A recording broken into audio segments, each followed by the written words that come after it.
Hello, everyone, and welcome to City Beat. I'm Nancy Byrne, and we are in the Mayor's Gallery at the historic 5th Street School, where they are currently honoring the Chinese Year of the Pig. We'll take a closer look at some of these images a little bit later on. But first, you know, the city of Las Vegas is well known for trying to find a cure for homelessness. We're not alone in this struggle. A lot of cities in our country are dealing with the very same thing.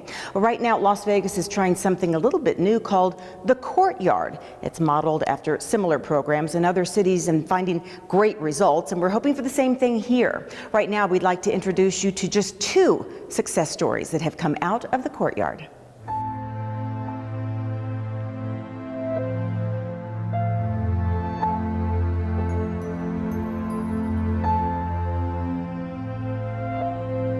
Las Vegas city leaders, nonprofits, businesses, and volunteers are constantly in the trenches fighting what some may think is a losing battle. But Las Vegas is not raising a white flag in this fight. Instead, we are always looking for new and innovative ways to get people off the streets and into dignified, safe housing. One of the latest efforts is this, the Courtyard. It may not look new and shiny. That's because remodeling and reconstruction are an ongoing process at this point. So really what is amazing is that even in the midst of the dust, the Courtyard is still turning out success story after success story. We'd like you to meet a couple of men who credit the Courtyard with giving them back their lives. My name is William Kite, William Kight. Stephen Quackenbush, StevenQuakenbush. William and Stephen, or Will and Steve as they like to call each other, had never met before landing on the streets of Las Vegas. In fact, they come from opposite ends of the country. Will is from the East Coast, Steve is from the West. I had a mental episode when I was in Maryland. I'm from the East Coast. On a Sunday afternoon, 2015, started driving. Halfway through Kansas, I made a left and came to Vegas, and I've been here ever since. It was Steve who first discovered the Courtyard, and although he'd found little success getting back on his feet in the past, he decided to give life one last shot. So I started volunteering over there, and it ended up being from just dumping trash to doing it every day, and then the city approached me and asked me if I'd like to be lead volunteer. And so I was kind of reluctant at first, but then I was like, oh yeah, you know, and it just grew from there. Fast forward a few months, Steve is working here full-time, getting a paycheck and living in an apartment. He remembered that friend he met while living on the streets and decided to give Will a fateful hand up. I had a good friend that I had met, and he said, come along and we're gonna have a fun ride. And we've been together ever since, and we've been working together ever since, and we're trying to get to the end. All right, baby, how you doing today? Fine. So what makes this Courtyard different? Why did it work for them? Several things, but Stephen will say homeless people are more willing to accept help from those who've been in their shoes in the past. That's why the city strives to hire those who've been on the streets. It garners a feeling of, if they can do it, just maybe I can too. There's a lot of trust, and that's a big thing out here. You know, people won't, without that trust, a lot of times they won't even approach you. A lot of our input is put into action. Steve and Will remember how treasured their few belongings were. The Courtyard listened. There are hundreds of new, clean bins with locks. They are assigned to people who want to sleep peacefully, knowing their belongings are safe, or go out and look for work, knowing when they return, they will still have the things that are important to them. There's even a locked shed for people who must leave here to go to the hospital or leave for an extended period with the intent to return. The only people that have keys for this is us and security, and that's all. Aside from wanting to keep their belongings safe, another big reason people don't want to leave the streets is they don't want to leave their pets. Here, there's a clean, safe kennel for pets of all kinds. We've got dogs here right now, we've got cats, we've got parakeets. There are clean bathrooms and showers, and although sleeping facilities separate men and women, there is a safe place for children and families. Just about anything you need can be found here 24 hours a day, 7 days a week. And Steve says it's offered up with dignity, thanks to some wonderful community partners. The way people are treated when they come to the Courtyard. They're treated as people. You know, they're not our clients, they're not just the homeless person. You know, they're our guests. At the end of the workday, instead of trying to find a place to lay their head huddled on the streets, these 2 friends head to their own apartments, where they are warm in the winter, cool in the summer, and safe year-round. They just want others to know it can be done. Come here. Just come here and talk to somebody. All it takes is the will.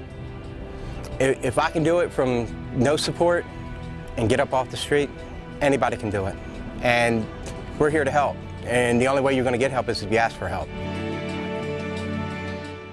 From helping our homeless residents to helping our homeless animal population, the Animal Foundation has its sights set on the year 2020, when they feel they can truly say that it's a shelter that gives all adoptable animals a second chance. It's called Mission Possible 2020. Now, they're taking many steps to achieve this goal. One of the most recent is a new facility for cats, rabbits, reptiles, and other small animals. Animals that up until recently were kept in a tent sort of pavilion that was less than optimal. But as you're about to see, this new facility addresses all those issues and so much more.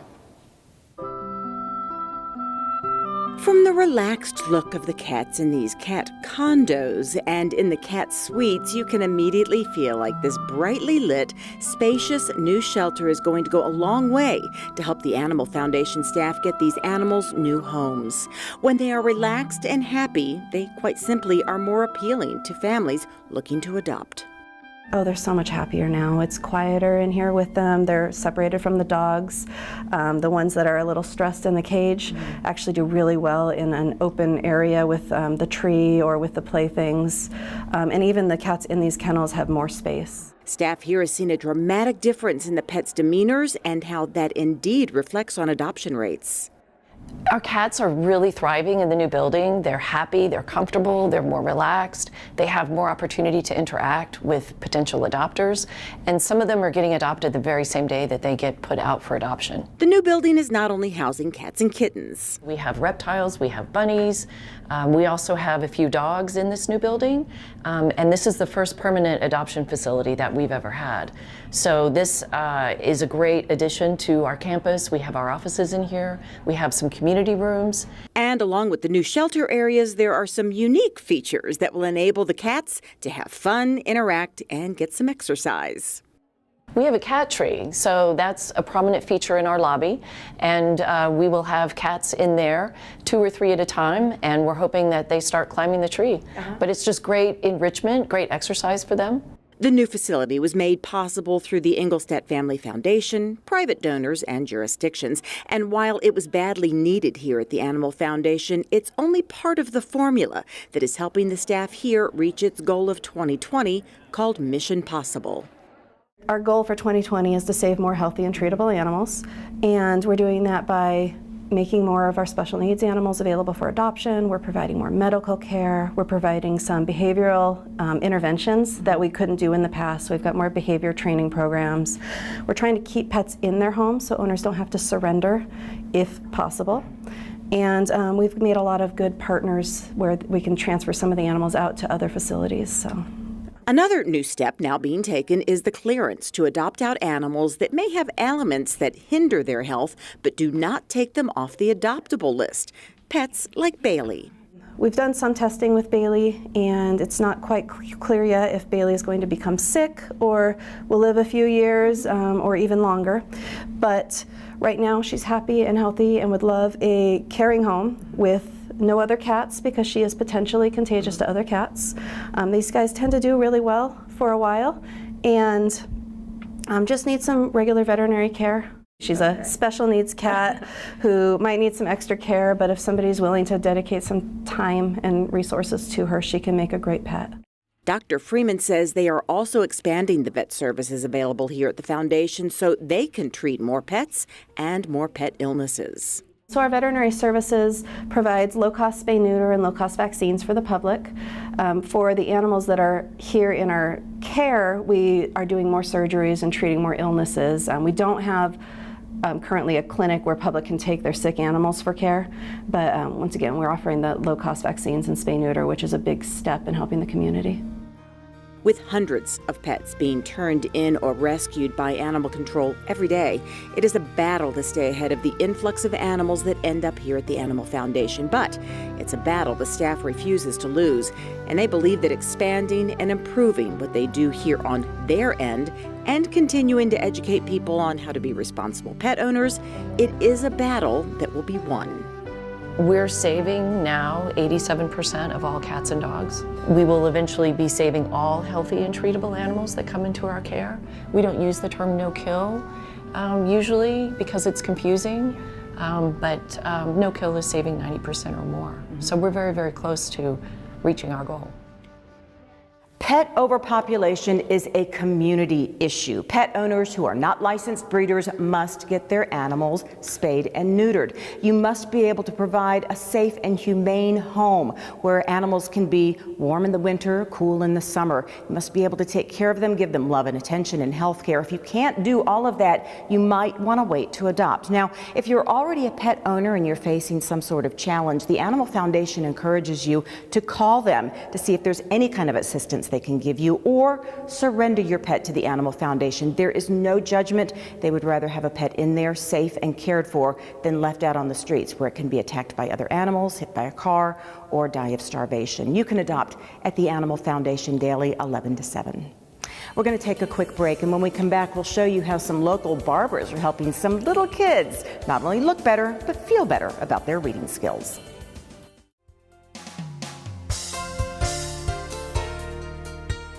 Congratulations to the City of Las Vegas Employee of the Month, Ashley Colmu. Ashley is a community program specialist at the Centennial Hills Active Adult Center in Ward 6.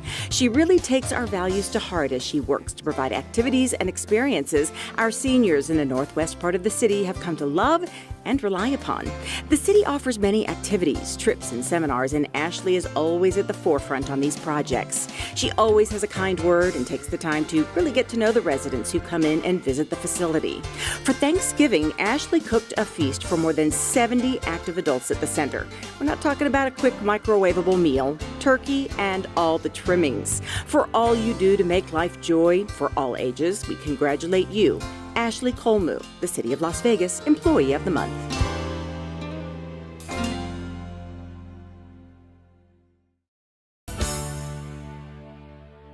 Welcome back to City Beat from the Mayor's Gallery at the historic 5th Street School.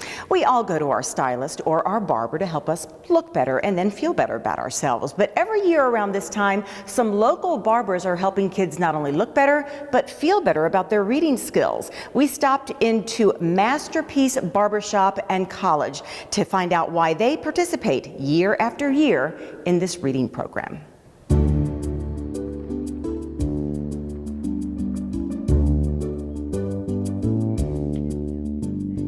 This is Masterpiece Barber College, a place where the art of cutting hair is taught to inspiring stylists.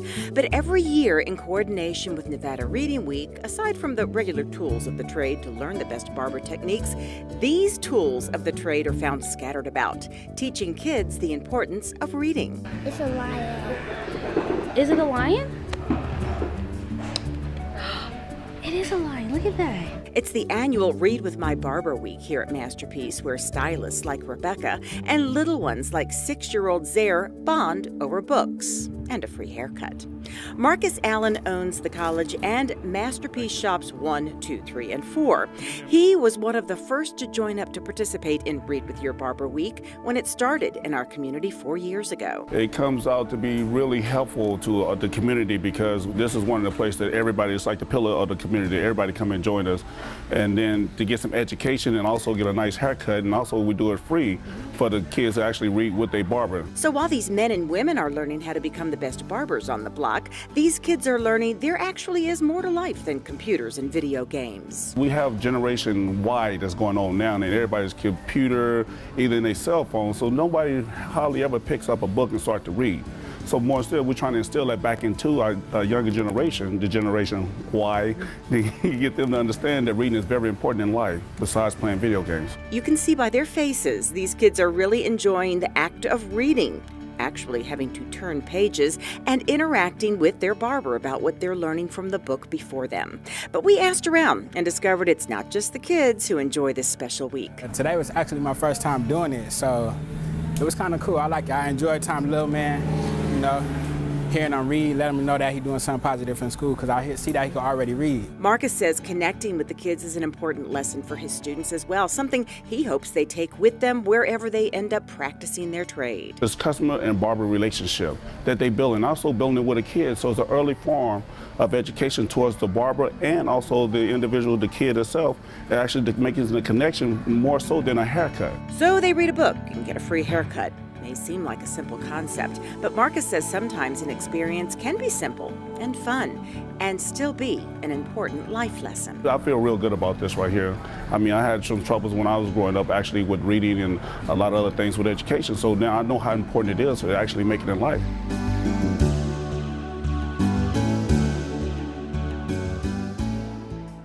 There are many partners involved in the Read with Your Barber program, including the My Brother's Keeper Alliance, the Black and Hispanic Legislative Caucuses, Clark County School District, the City of Las Vegas, and of course, Masterpiece Barber College. We want to thank them for letting us stop in once again this year.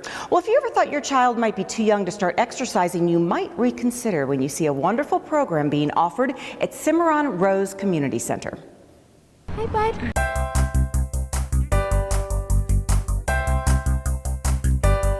This is our Fun Zone class, and it's for 2 and 3, sometimes 4-year-olds, and it's to get them to do interactive learning. So we talk about their shapes, their colors, having fun, and just getting out for about 30 minutes and running with their friends. So we start our station this morning with color sorting. So they get to sort their different colors, color recognition. When you get a fish, we gotta put it in the bucket. Then we do our fishing, which the kids love, and they get to fish. Oh my goodness, we have a fish! I got it! Oh, we got a big fish! We make homemade fishing poles, and they get to pick out the different colored fish. What color fish did you get?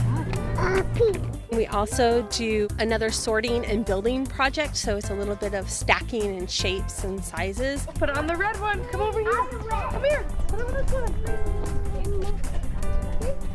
Good job. We save the parachute for last. They all love the parachute, and sometimes we'll bring different items in. Today we brought color balls and make it popcorn so they can shake it and up and down with that. So they have a lot of fun. It's just amount of the time for them, their attention span. We usually about 6 minutes on each activity, and we move on to something else, and every week it's different. Let's go up. And under. Is this fun, Cooper? This class is really popular amongst the parents. We kind of went out for a couple of times over the winter time because it's so cold, but the weather's been good to us, so we brought it back and we are rocking and rolling. The classes, it's good for the kids to interact with other kids. This age group doesn't really know how to share yet, so sharing, working us together as a group and like sorting the colors and just sorting different things, it gives them, they have to work again, and it's kind of that important to socialization, and we find that's really hard for them to interact with the other kids, and it's good for the parents, and they get to meet other people and friends. We have a great park here, and they get to go play at the park afterwards. If you'd like more information on that program or anything going on in our Parks and Rec Department, you can go to 702-229-PLAY, or of course you can always go to lasvegasnevada.gov. We're going to take a break, and when we come back we have a lot of art for you. We're going to take a closer look at the exhibit here in the Mayor's Gallery at the historic 5th Street School, as well as a unique program taking place at one of our city schools. It takes less than 1 minute to find out if you may have prediabetes, and you can do it here. So what are you waiting for? Just go to the site. Welcome back to City Beat from the historic 5th Street School. You know, the city of Las Vegas is really dedicated to the arts and often uses art to help revitalize and beautify some of our older schools. Sue Levitt recently caught up with an artist who is giving back to one school and our community through art. I started drawing at 3. And my uncle was actually an artist. He worked at Walt Disney. Malachi Williams is out here at West Preparatory School on this very cold day, and although it may look sunny, it's about 40 degrees and the wind is blowing. But he's still here, dedicated to covering this last pole with his art. But coming out here doing poles on the field, that's just kind of out the box, and it gravitates the kids, and it's like, oh man, wait a minute, I can do that. Yeah, you can do that. You can do whatever you want, whatever you set your mind to. Malachi has teamed up with the city of Las Vegas to help beautify some of our older schools. He chose West Prep because kids in the area were tagging and leaving graffiti on the poles throughout this field. My job was to bring some cultural diversity. So this pole is like Asian inspired, but you have one that's Aztec, Mayan Aztec inspired. The next one to it is Hawaiian inspired. Then the one down there is African American inspired. And then you got, so it's just trying to open the school up and the neighborhood up to something that's a little bit different than what they're used to. And what this neighborhood has been used to seeing, tagging, as you can tell by all of the different shades of brown paint that's been used to cover the graffiti on this wall that's just across the street from the school. But now that artists like Malachi and Deshawn are coming into the neighborhood, the tagging has seemed to stop. When they see it, they don't tag on it. They actually sit, appreciate it, and take notes. When Malachi first moved to Las Vegas about 11 years ago, he got a job right here at West Prep, tutoring the students in art. So a lot of the kids know me here. So they've like, oh, Mr. Malachi, Mr. Malachi. To the point where I be like, look, I gotta work, you know what I mean? So, but they love it. They love it. I watched Malachi, sometimes we're in on the weekends, and it's been laborious, he's been at it for a while. And I saw kids connecting with him, talking to him. So he's patient enough not just to be about the paint and just the work. He actually cares about the students in this community. He's worked here before, so he knows our school well. Malachi's best friend, Deshawn Carr, or better known to some in the community as Flacco, works with Malachi on art projects like this one. Malachi and Deshawn also serve as youth advocates through their nonprofit group, House of Teens. They have their hands in many other projects within the city that help inspire and motivate our youth. To be completely honest, in 2013, I was given a second chance at life, and I saw my worth to my family, my community, and myself. And so with that, I told the Lord, if he give me a second chance, I'll do something with it. And that's the path he has me on, really just looking out for the generation behind us. It's not too many role models, especially male role models, that you see that's actually setting good example, even locally or celebrity-wise. And so to know that that's a real person doing a real thing and it came from your community, I think that's something to take pride in. And now the students and staff can take pride in these beautifully painted poles that were once covered with graffiti. But what I noticed with our students is that they love art, and it refreshes the school. Some of the paint here has been on the walls for over 20 years. It's starting to look stale. And when you do a mural, then you automatically almost have to refresh and update colors around the school because it'll look dated. So it's just been a good thing for kids to see, hey, people take pride in my school, people in the community care, and that's been a big part of our partnership with the City of Las Vegas. It's just kind of helping us flourish as a school. Danny reached out to us. We had a principals meeting a few months ago, and he was like, hey, there's a lot of graffiti out there. He just wants to bring a little bit of life, if you will, back into the neighborhood and the school. It just feels like blah when you just look at those plain poles. The murals, they bring a sense of community, and our motto, of course, here is building community to make life better. And so I feel like we're actually doing that and giving a voice to the community also. These freshly painted murals have brought new inspiration to the school and a new name for this big field that is now being called the Field of Dreams. For City Beat, I'm Sue Levitt. The artists that Sue just introduced you to in that story also work with the city's Batteries Included program teaching art to students. Thank you, Sue Levitt, for that story. Well, the Mayor's Urban Design Awards have been selected for 2018, and wait till you see all the great downtown projects that were spotlighted in this year's awards. There are 4 categories. The winner in the Building and Environment category is Fremont 9, a multifamily residential project at 901 Fremont Street. It was designed by the Wolf Company. For historic preservation and adaptive reuse, there was a tie. Jannyland Cocktail Bar and Reggae Kitchen, located at 1121 South Main Street, was one winner. It was designed by Rob Gerson, Alan Katz, and Danielle Crouch. The other winner was the Underground at the Mob Museum. That is located at 300 Stewart Avenue. The public art category winner is Radial Cemetery, a new sculpture by artist Luis Varilla Rico. You can see it where Main and Commerce Streets split. You will remember it from the official opening night of the Main Street Improvements Project, which, by the way, won in the public places category. The Main Street Beautification Project, which resulted in wider sidewalks, tree-lined streets, public art, and overhead bistro lighting. Congratulations to all of the winners. Well, according to the Chinese zodiac, we have just entered the year of the pig. And here in the Mayor's Gallery at the historic 5th Street School, the pig is being honored in many forms.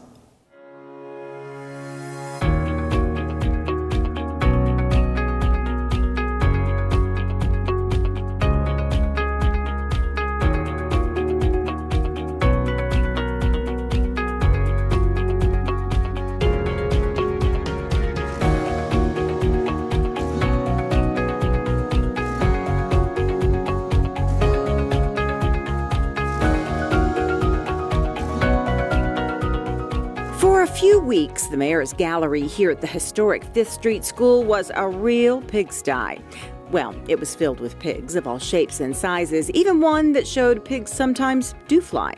It was the latest art exhibit honoring the Chinese Year of the Pig. Local artists really showed up to show off their pieces honoring the pig in all its glory. Like this piece, showing that at least in the Chinese zodiac, pigs and tigers are an unlikely compatible pair. The pig is associated with other signs that is more compatible than other signs, and the sign of the tiger happens to be one that's compatible with the pig, and so that's why I call them the lovers. And then the pig is standing on a daisy, which is designated as one of the flowers associated with the year of the pig. Stuart Freshwater also subtly included what the Chinese refer to as door gods in this piece. Every Chinese New Year, it's a custom for families and businesses to put door gods on the outside of their houses or businesses, and it's to protect them from evil spirits and things like that. So I put some door gods kind of up in the clouds to represent that part of the custom. Audrey Fox said she was thrilled to be invited to participate in this show and wanted to have some fun with the piece she created. My painting is called I Have Mixed Feelings About Pigs, and I wanted to make this a satire and used a lot of the symbols that represent the pig.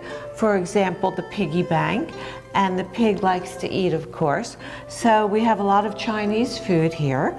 And I've also incorporated the flower that represents the pig, which is the hydrangea.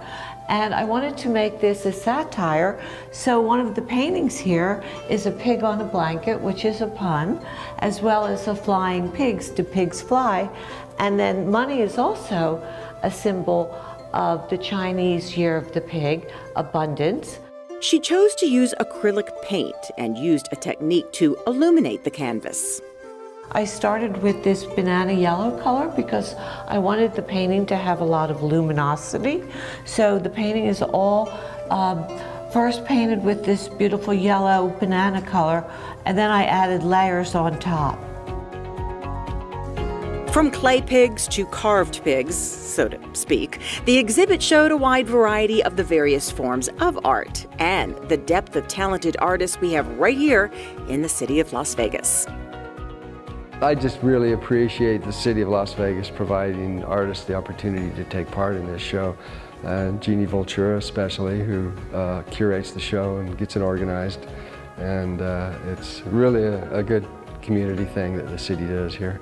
I think that there's so many amazing interpretations of the pig in so many various mediums. There's so much content here. The way people interpreted the pig and using the Chinese symbols was very entertaining.